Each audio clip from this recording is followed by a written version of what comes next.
ก็สิสลาวใส่นี่เลยเนาะ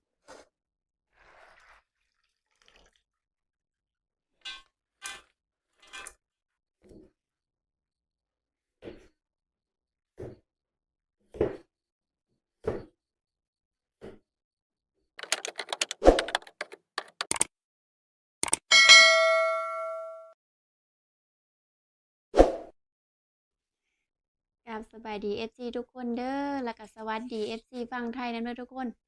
มื้อนี้สะพอสิมาเฮ็ดเมนูต้มหวานอีกแล้วเนาะทุกคนนี่คือเม่นหรือว่าเพิกเนาะทุกคนเพิกเฮามาจะไหพุ่นล่ะทุกคนสิเฮ็ดต้มหวานน้อยโถเฮาแซะไว้ทุกคนเพิ่งกะซ้ำเลยแล้วเราก็สิมาเลาะเม่นนี้ใส่เนาะทุกคนเนาะนี่คือเม่นเด้อทุกคนเดี๋ยวสะพอนสิเลาะไปเลยเนาะทุกคนเลาะแบบนี้เลยทุกคนอันนี้เขาเจ้าเอิ้นเพิกอ้อยทุกคนสำหรับเอ็ดต้มหวานก็สิเลาะ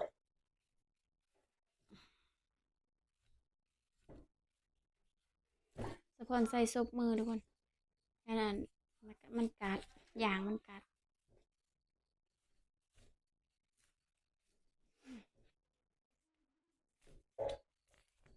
ก็เลาะแบบนี้เลยทุกคน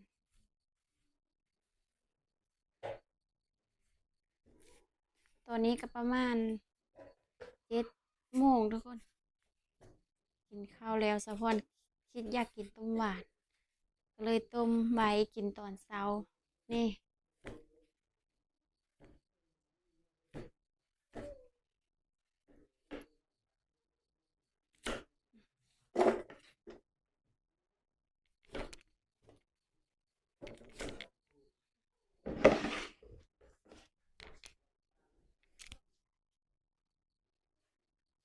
อันนี้คือเม่นคังเนาะทุกคนมันสิอิดเด้อทุกคนนี่ทุกคนเม่นอันนี้มันจะอิดเด้อทุกคนแซ่บอันนี้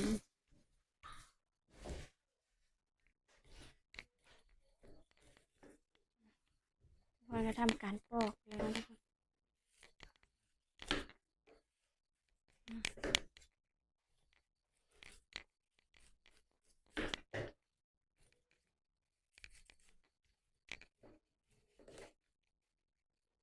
เพ่นเม่นมาแต่ไห้แต่หน้าทุกคนเลย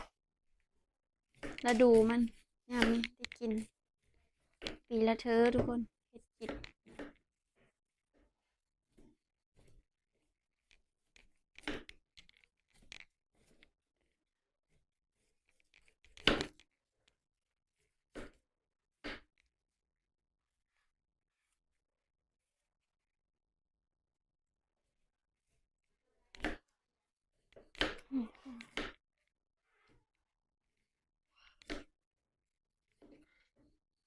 คือเพ้อนะทุกคนเนาะถ้าเฮาบ่ใส่ร่องมันสิกัดเฮาเลาะกัดแล้วไปจัก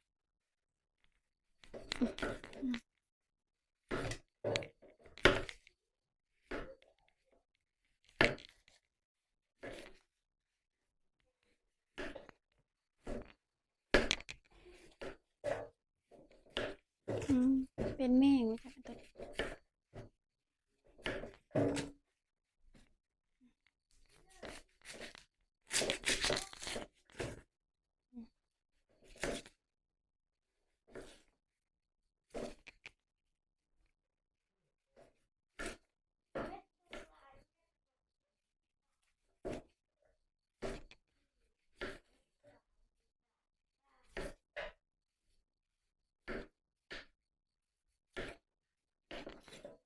นี่ทุกคนเฮ็ดก็บ่ได้ยากยุ่งยากเลยเนาะทุกคน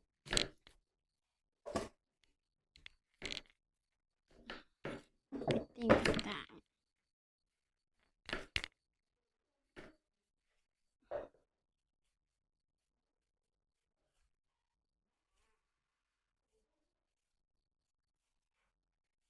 เลาะแบบนี้เลย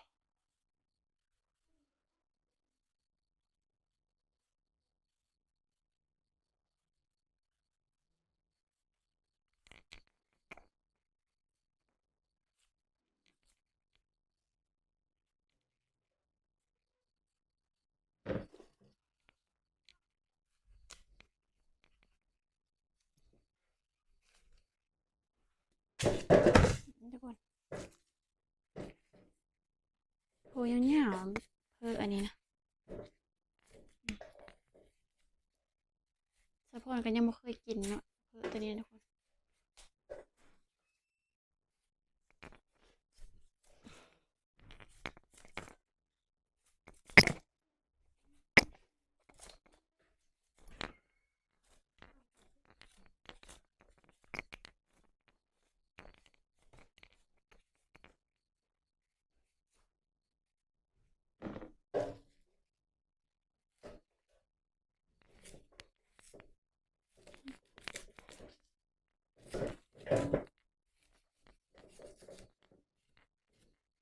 เราเอาหลายนะ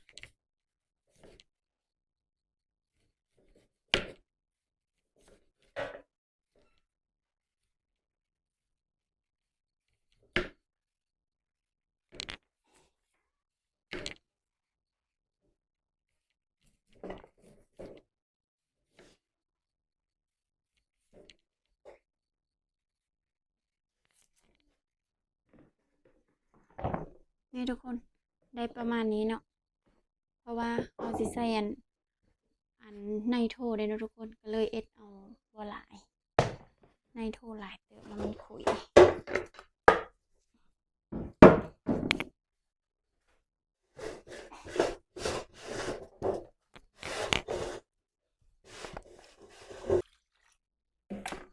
ทุกคนตอนนี้ก็สะพอนได้เอาเมนมาล้างเนาะ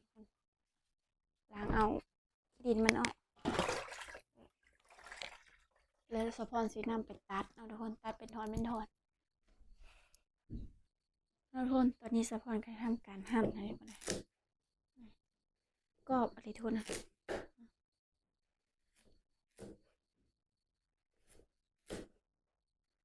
สีหั่นแบบนี้แล้วก็สีผ้าอีกนะทุกคน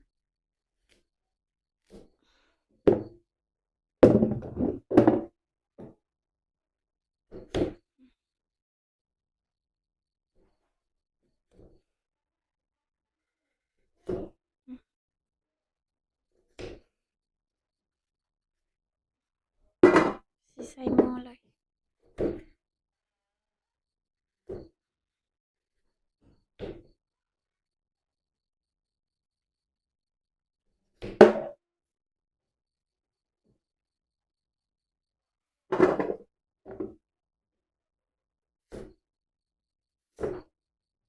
กรอบเลยทุกคนเลย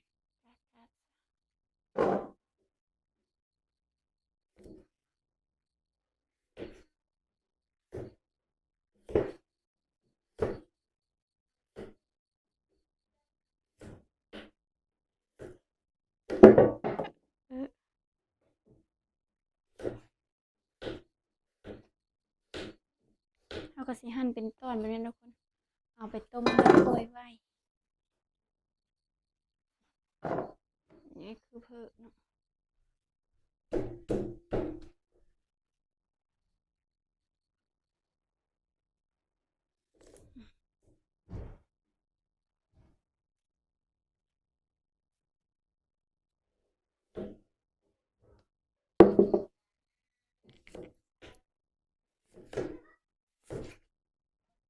อันนี้คือ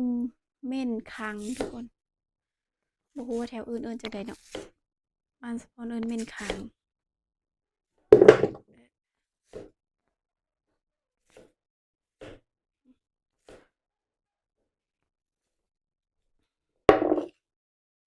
กินง่ายๆเลยทุกคนเลย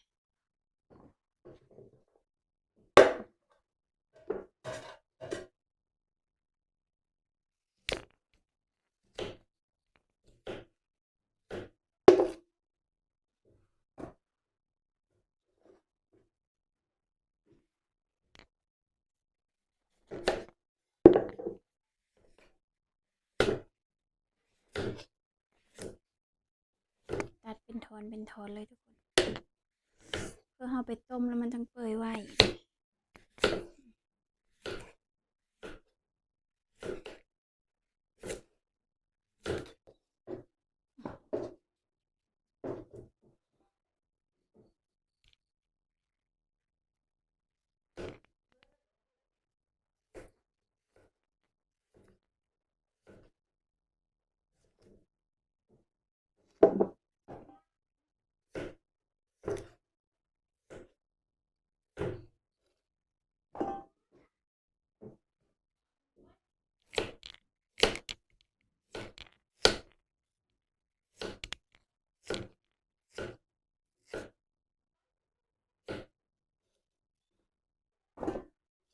ได้หลายเดี๋ยวเราจะคนไหน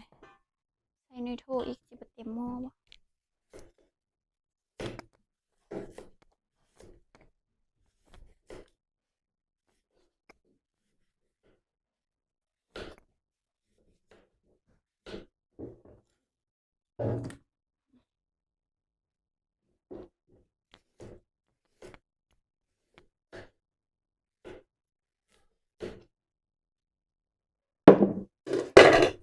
นะทุกคนตอนนี้สปอนกาได้ท่านแล้วทุกคน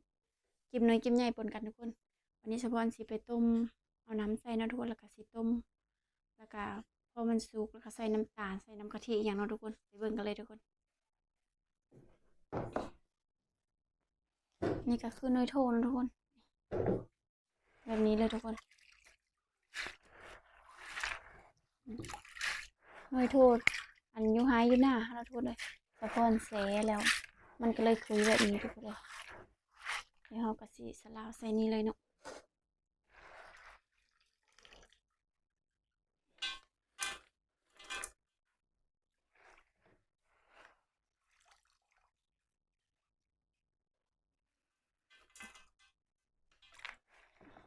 หลายลิตรทุกคนเลยเนยโทนี่ค่ะ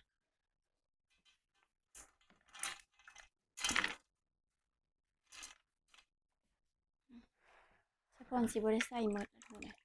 หลายโพด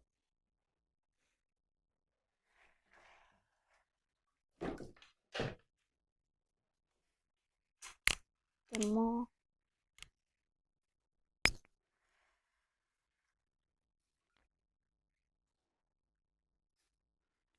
เนยโทดำเนยโทอันนั้นก็ปนกันทุกคนเลย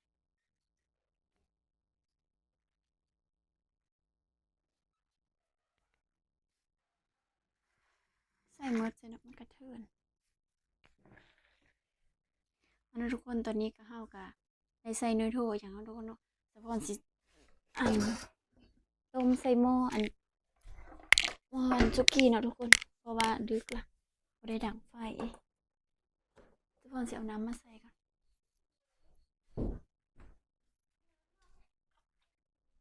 ทุกคนสปอนสิใส่น้ำไปเลยนะทุกคนให้มันทุบเนี่ยแล้วเฮาก็สิใส่น้ำตาลน้ำกะทินะทุกคนนะ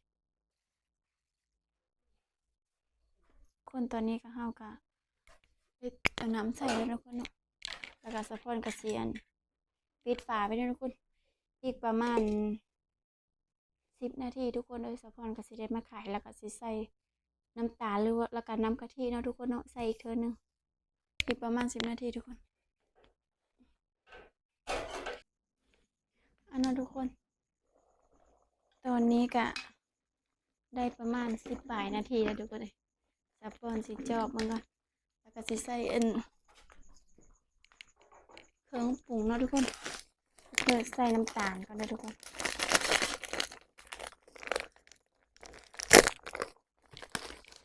ควรใส่น้ำตาลลงไป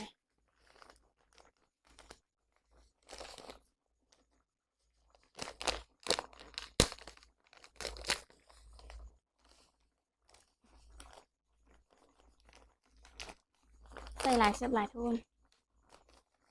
ให้มันหวานๆเนาะ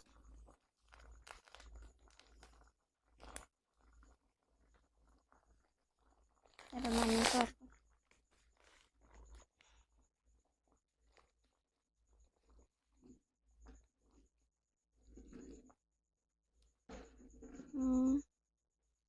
ไม่เป็นน้ำเลยทุกคนเลยอืดเต็มหม้อเลยนี่ทุกคนในโทรเขากะสุกแล้วเนาะทุกคนเนาะกะสปอนสิใส่น้ำกะทิกัน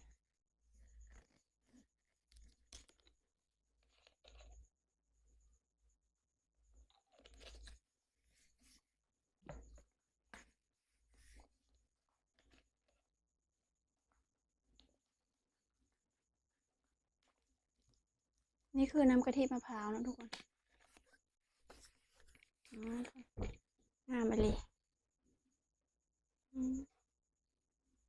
เป็นตะแซ่บแล้วทุกคนเลย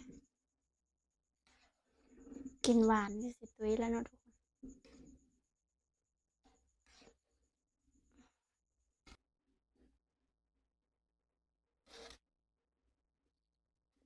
คนทุกคน เป็นตาแซ่บเลย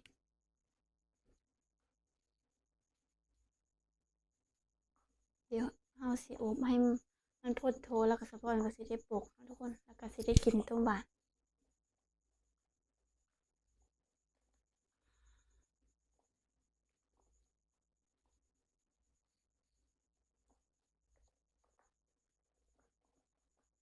ทุกคนเป็นตาแซ่บอะ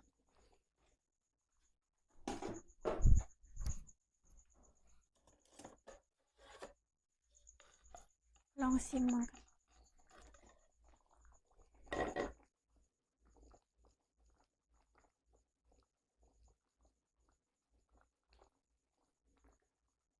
นี่ทุกคน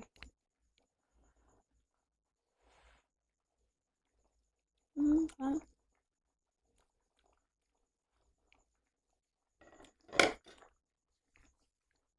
บ่อยากหวานก็ได้ใช่ไหมจะทำจิบกินมาเด้อ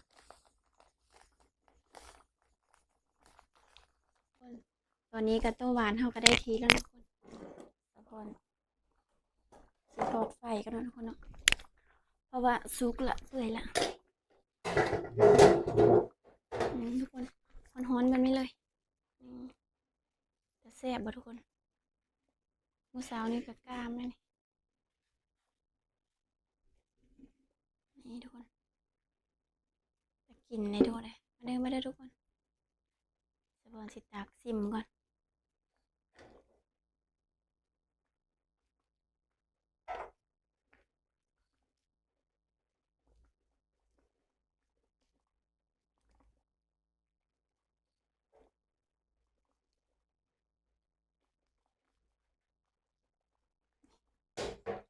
ประมาณนี้นะทุกคนทอดไฟแล้วแต่ก็ยังพดอยู่ทุกคนเลยมาเด้อทุกคนกินต้มหวานตอนดึกๆทุกคนจีตุยกับบ้านนี้แหละ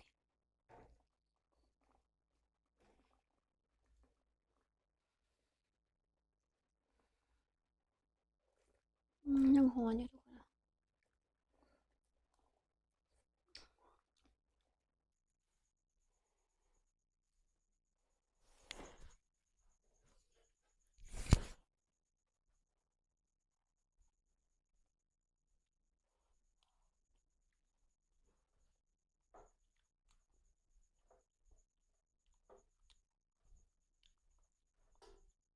เพื่อนี่นะแซ่บทุกคนนอน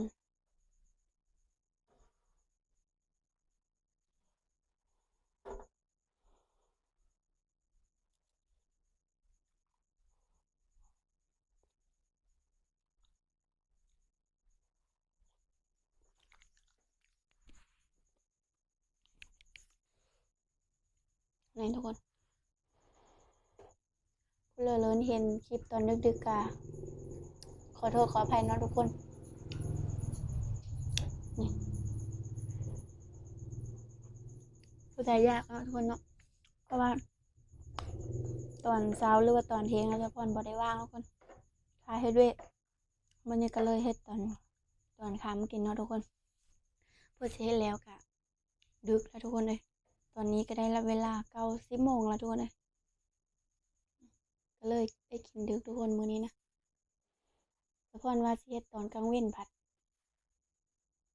บ่ว่างซะมื้อนี้ก็เลยเฮ็ดตอนกลางคืนซะเช้าเฮาก็สิได้กินอีกเนาะทุกคนเพราะว่ายังเต็มหม้ออยู่ทุกคนนะอืมแซ่บทุกคนแต่พอนมักกินหวาน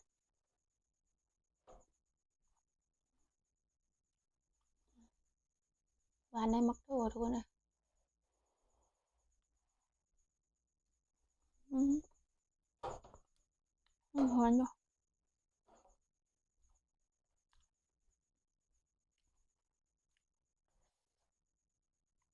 นี่ทุกคน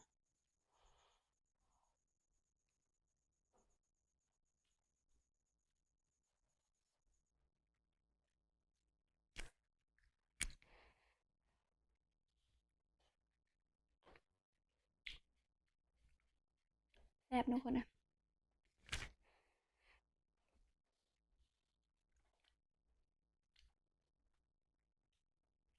ช่วงนี้กับสะพอนกับ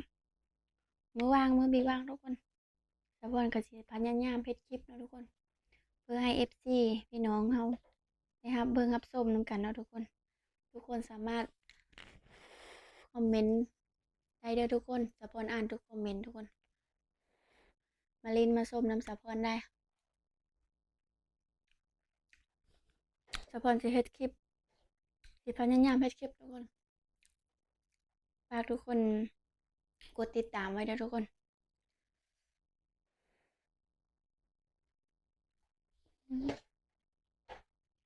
สิเฮ็ดลงเรื่อยๆทุกคนเด้อมื้อเลยว่างกับสะพอนก็สิพยายามเฮ็ดลงเรื่อยๆ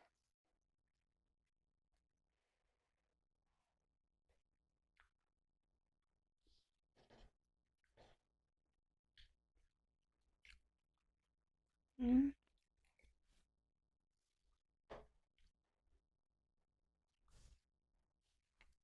ุกคน